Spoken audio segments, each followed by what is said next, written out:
Yeah. if we have a customized seller representation agreement, does it disrupt the supply chain here, the flow, or you have to you start sequentially here? No, it doesn't disrupt anything. I mean, you know, if you have a custom seller rep agreement that you already have signed, you know, it's already been signed. Mm-hmm. It doesn't disrupt anything, but I would still add the basic data in to, even if you're not going to use the form, what you could do is go to create a seller rep agreement here. Mm-hmm. And so whenever you create a document, the first thing or from scratch, the first thing you do is enter in the email address associated with your cab profile and then click on get cab number info. And Got it'll it. go over to cab's website and pull that data across for you. Okay. Okay. So I'm not sure why it didn't pull my phone number. I'll have to ask. I wonder if something has been changed there, but nonetheless. All right. So, um, I'll put in my firm DRE number and so you can fill this information out, and I would recommend that because even if you're not going to create or to use this representation agreement, if you have these fields filled out consistent with whatever rep agreement you're using, Mm-hmm. then here's what happens with that. When you go to so this is a seller rep agreement that I just created. Okay. Yep. And it has no data in it basically, but you can, but it shows up here on, and it creates a document record. So Yep. anytime you just click on the down arrow here or in any blank space, it'll open up the document record. So for the representation agreement that you already have signed or whatever, I would just click upload file and Uh-huh. upload it here so it's attached to this. Yep. But here's where it saves you time. If you've entered the information in your business name, seller name, all of that information is completed. So now when you go down here, you have an offer. You can say, okay, I want to create my purchase agreement, and it's automatically going to take all the data from here and merge it into the seller fields on the purchase agreement for you. Oh, perfect. Or Okay. if you need a letter of intent, same thing. Any document that you create from the associated templates here, it's going to merge as much information as it can from this particular seller rep agreement from the form fields that you filled out.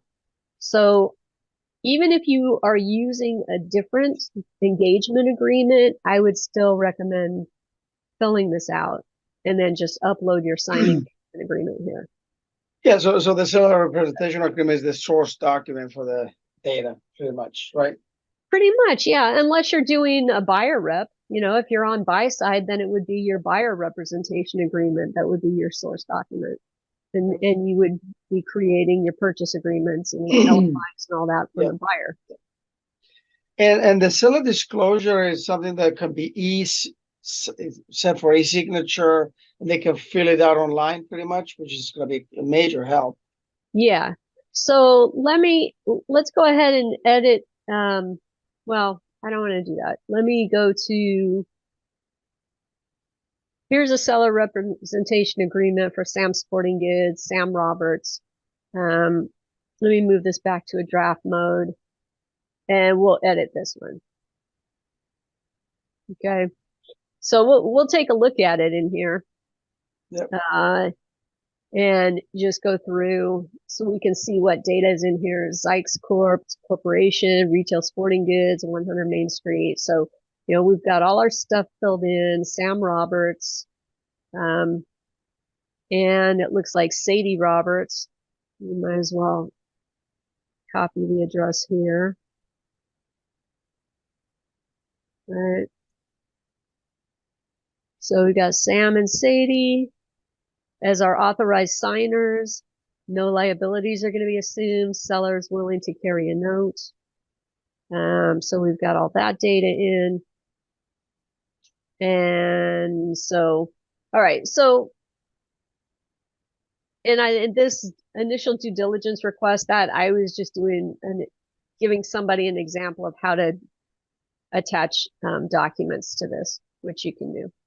Also, if you have like a custom addendum that your firm uses every single time on every single rep agreement, then you can always just drag and drop it in as an attachment. Then when you send it out for signature, you can get all your signatures at the same time. All right, so we've got all our data in here. So now if we go back to our dashboard, we can say, okay, from this seller rep agreement, I now want to create a seller disclosure. Okay, so I can click on create here.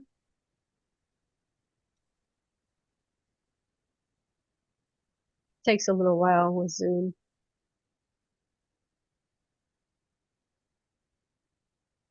All right, so it's merged in my business information, my authorized signer, both of them. So I've got Sam and Sadie.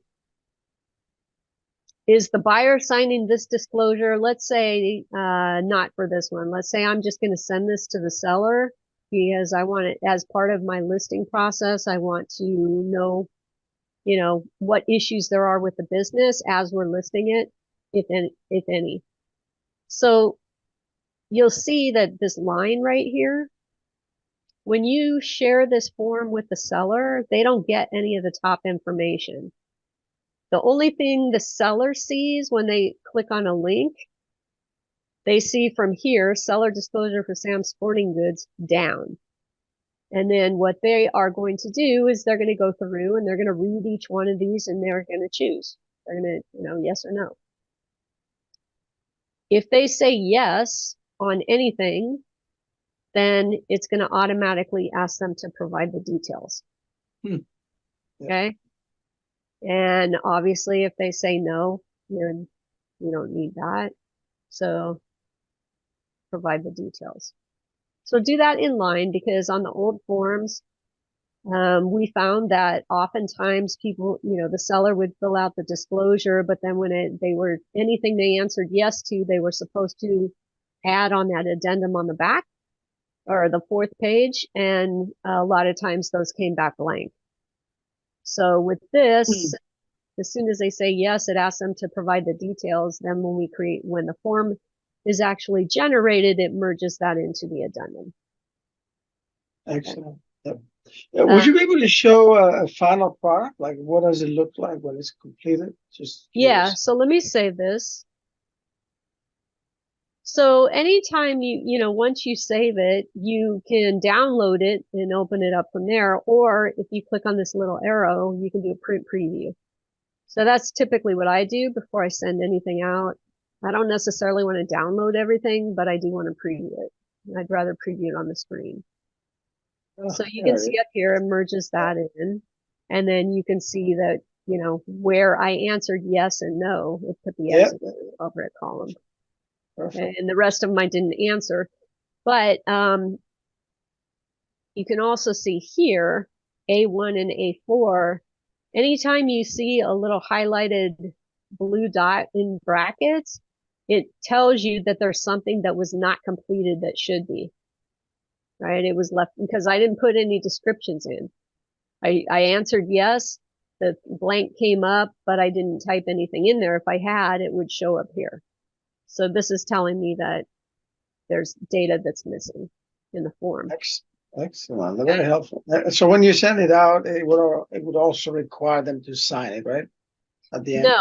So again, it's in a draft mode at this point. And so when you send it out to them, they're going to answer everything. And then what happens is once they answer it, when you go back to your dashboard, what you'll see in this notification, you'll see a notification thing up here that tells you that they've answered, or somebody has edited this seller disclosure. So Okay. you'll see that in your notifications. Then at that point, you can review it, okay, the same way I just did. So you'll go into edit and you'll do a print preview. And you'll see if everything's complete or if anything's missing. So if anything's missing, you want to send it back. You want to let them know that they need to click on the link again and complete it. Okay. Yep. Now, one thing that people have had questions about is, like, you can see in this section 3, all of these are automatically marked no. And that's because they default to no unless this item number 3, somebody clicks on yes. So B3, if somebody clicks on yes, then those other fields come up for response. Otherwise, they don't show up. So we show you how that is. You go down here to B3. So are there any alleged violations filed or under investigation? If I say no, it just stays like that and moves on, right? However, if I say yes, now it's going to open up and ask me to check off which ones. Okay, so maybe I've got an IRS issue and an EDD issue. So now when I save this and print preview,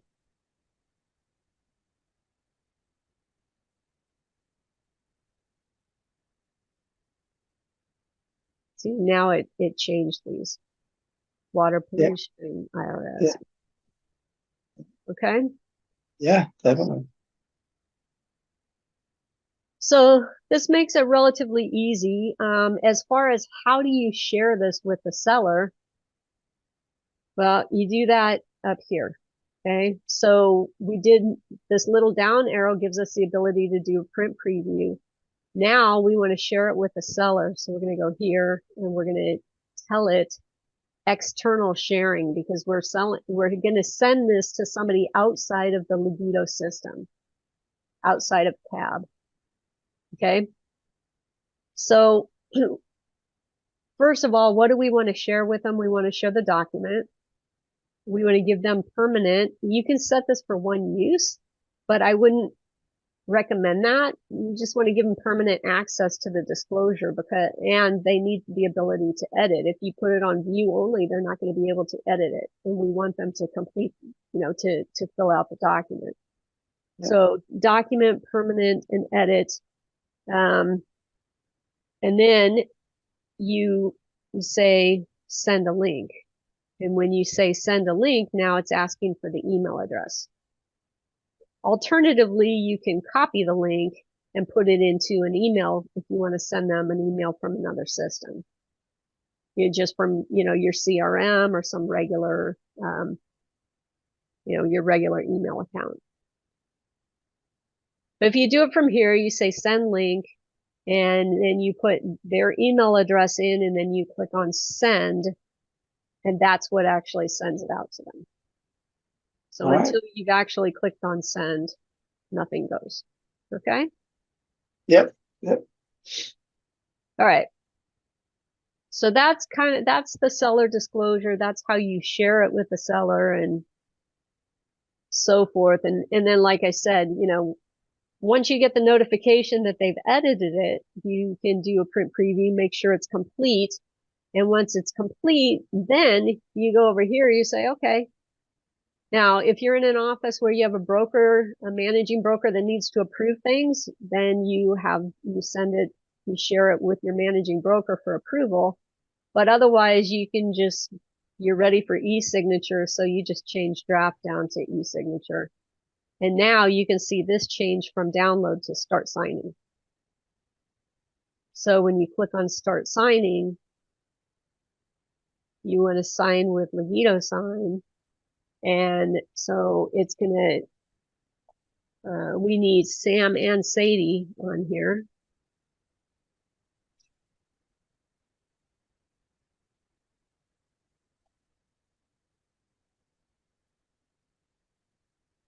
Okay. So once you've filled those in, then it gives you, as long as my cursor is in there, you can see the send button is grayed out. So you have to actually hit tab or get yourself out of there. Yeah. So the send button is visible. When you click send, it's not actually sending. Okay, it's just giving you access to the document to start placing the signatures on the page. Also, you have to, okay, you have to specify where to sign, right?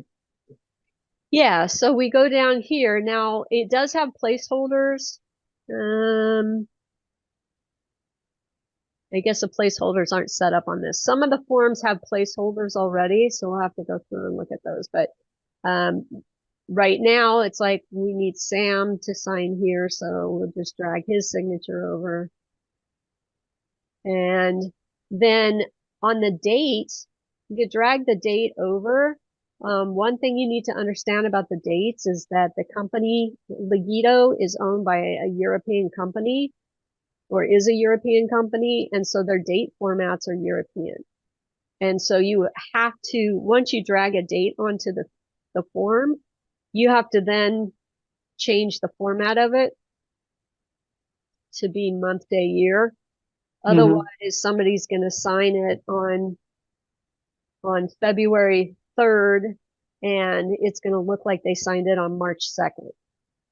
Yeah. Which confuses people if they, if you're looking at it on February 4th. Yeah, exactly. Okay. So that's something that there are a lot of enhancements that are going to be made to Legito sign over the next quarter or 2 quarters. I'm not sure what their timing on it, but basically, hopefully early in 2024 or first half of 2024, they'll be making a lot of changes or enhancements. So Sadie, it's the same thing. You bring your signature over and then bring the date over. And once you bring the date over, click on it again. So you have the date format that you can change up here. Okay. So before you actually send this out, once you click start signing, it sends at this point. So you don't want to do that. What you want to do first is customize your message. So you can put seller disclosure, hi, Sam and Sadie, please complete, or here's the completed seller disclosure for your signatures. Yep. And then save the custom message. So once you've done that, then you click start signing. It's a little bit, this is where it should say send at this point, because this is what's actually going to send it. Whereas the other button that said send previously didn't really send it. It just gave us access to the document to place the signatures and the date. So there are a few labels that are a little bit confusing. So you've used it a few times, and then you just say, yeah, okay. One of the other things to note on Legito sign is that it doesn't have initials.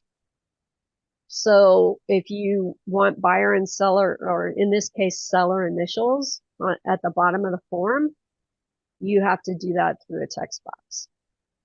So you would drag, your text box over for Sam and Sadie, actually. So that one's Sadie and that one's Sam.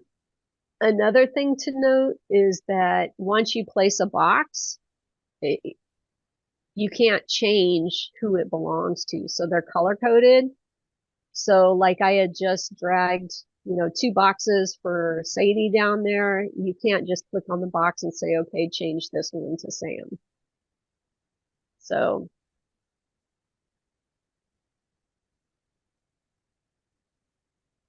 yeah. So there are a few issues with Legito sign that, we're hoping, and it's not just CAB. I mean, PricewaterhouseCoopers, LexisNexis, there are a lot of big corporations that use Legito that have requested many of the same enhancements that we have on Legito sign.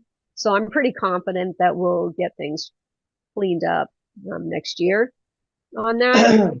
And then we also had asked them is like, well, obviously, since we're in the US, we want, and CAB is all one account. So we've asked them just to give us the ability to say, hey, for the CAB account, we want all the dates formatted US based, not European. So I think that, that'll be coming as well. Yep. Okay. Right.